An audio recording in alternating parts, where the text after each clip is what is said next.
Crispy chicken பெரட்டல். வாங்க அது எப்படி செய்யலாம்னு பார்க்கலாம். இதுக்கு ஃபர்ஸ்ட் ஒரு ஜார் எடுத்துக்கோங்க. இன்னைக்கு நான் வந்து 1/2 கிலோ சிக்கன் வாங்கி கழுவி மஞ்சள் பொடி போட்டு பெரட்டி வச்சிருக்கேன். சோ அதுக்கு தேவையான அளவு சொல்றேன்.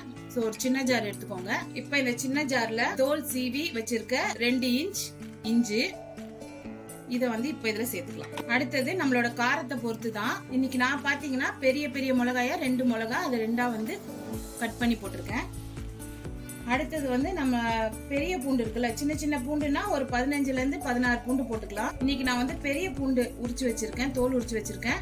அது வந்து ஒரு 10 பல்லு. சோ 10 பல்லு பூண்டு அதையும் நம்ம ஆட் பண்ணிக்கலாம். இதோட நம்ம கொத்தமல்லி இருக்கு இல்லையா, கொத்தமல்லி குச்சி குச்சியா தானே இருக்கும். அதுல ஒரு 10 கொத்தமல்லி நல்லா கழுவி வச்சிருக்கேன், அதையும் இதோட சேர்த்துக்கலாம். அடுத்தது ஒரு 3 குச்சி கருவேப்பிலை, அதையும் நல்லா வாஷ் பண்ணி வச்சிருக்கேன், அதையும் இப்போ இதோட சேர்த்துக்கலாம். இப்போ இத தண்ணி ஊத்தாம நல்லா கொர கொரன்னு அரைக்கணும். நைஸா அரைக்க வேண்டாம், கொர கொரன்னு அரைக்கணும். நான் அரைச்சிட்டு உங்ககிட்ட எப்படின்னு காட்டுறேன். சோ நம்ம போட்டதெல்லாம் கொர கொரன்னு அரைச்சிருக்கோம். உங்களுக்கு காட்டுறதுக்காக நான் கையில எடுத்து எப்படி இருக்குன்னு காட்டுறேன்.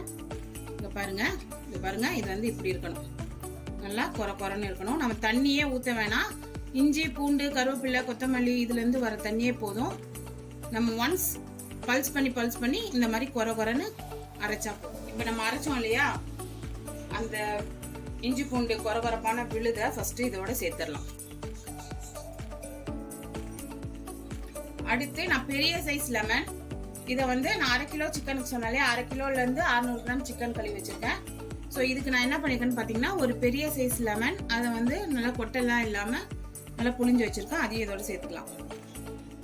அடுத்து இந்த டிஷ்ஷுக்கு தேவையான உப்பு வந்து நான் வந்து பாத்தீங்கன்னா ஒரு டேபிள் ஸ்பூன் போடுறேன். உங்களுக்கு எப்படி உப்பு வேணுமோ போட்டுக்கோங்க, கம்மியா வேணா கம்மியா போட்டுக்கோங்க. இது வந்து கரெக்டான அளவா இருக்கும். ஸோ வாங்க அடுத்து இதுக்கான மசாலா போட்டுடலாம்.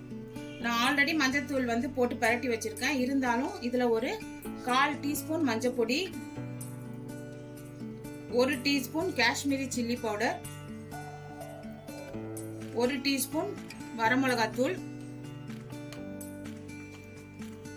1 டீஸ்பூன் கரம் மசாலா, நம்ம குழம்பு பொடி வச்சிருக்கோம் இல்லையா வீட்டுல, அது போட்டாலுமே இதோட பிளேவர் சூப்பரா இருக்கும். ஸோ அது 1 டீஸ்பூன் போட்டுக்கிறேன்.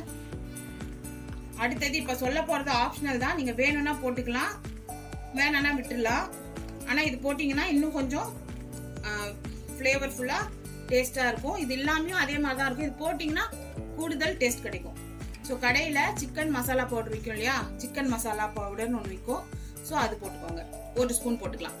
இப்ப நம்ம இதை கையை வச்சு நல்லா பரட்டிக்கலாம். நம்ம லெமன் ஜூஸ் ஊத்திருக்கோம், அதனால இதுல எந்த வித தண்ணியும் நம்ம சேர்க்க வேணாம். ரொம்ப கட்டியா இருந்துச்சு, சிக்கனோட பரட்ட முடியல அப்படின்னா அப்ப வேணா சும்மா ஒரு டீஸ்பூனோ 1/2 டீஸ்பூனோ தண்ணி ஊத்திக்கலாம். இது வந்து நம்ம பேஸ்ட் மந்தி அரைக்கல, கொர கொரந்தான் அரைச்சிருக்கோம். இது எப்படி இருக்குமோ என்னன்னு நினைக்க வேணாம். சிக்கனோட மேரினேட் பண்ணி நீங்க எண்ணெயில பொரிக்கும் போது சூப்பரா இருக்கும். ஒன்ஸ் இந்த மாதிரி செஞ்சு கொடுக்க ஆரம்பிச்சிட்டீங்கன்னா பசங்க வந்து வாரம் இல்லைங்க, டெய்லியுமே வீட்டுல நம்மள இந்த மாதிரி செஞ்சு கொடுக்க சொல்லுவாங்க. அந்த அளவுக்கு இது வந்து டேஸ்டா இருக்கும்.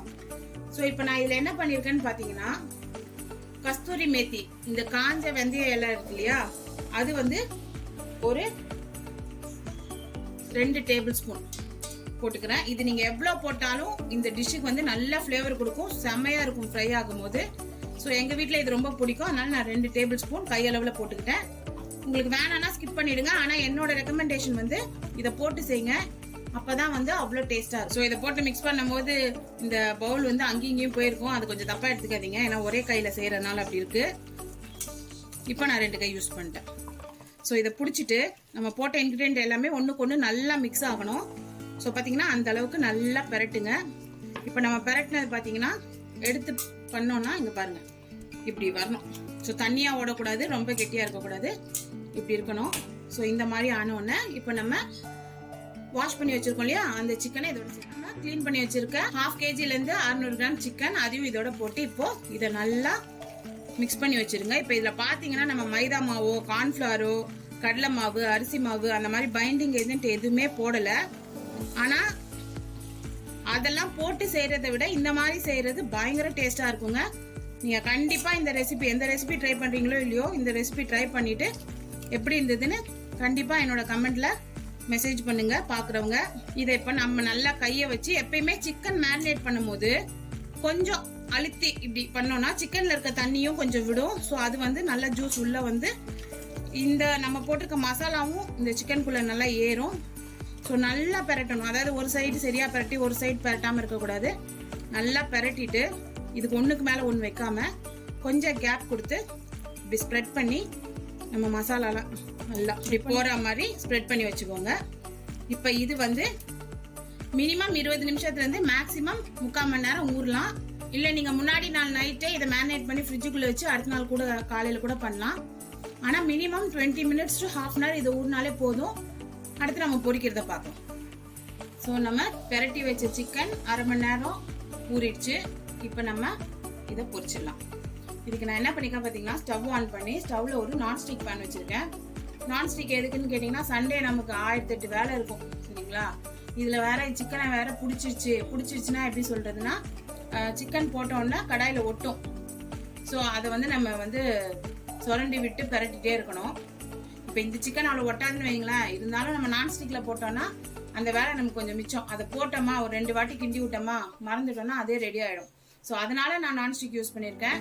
இல்லை உங்க வீட்டில் நான்ஸ்டிக் இல்லை உங்களுக்கு நான்ஸ்டிக் யூஸ் பண்ண விருப்பம் இல்லை அப்படின்னா நீங்க வந்து நார்மல் கடாயில கூட பண்ணிக்கலாம். ஸோ இன்னைக்கு நான் நான்ஸ்டிக்ல பண்றேன்.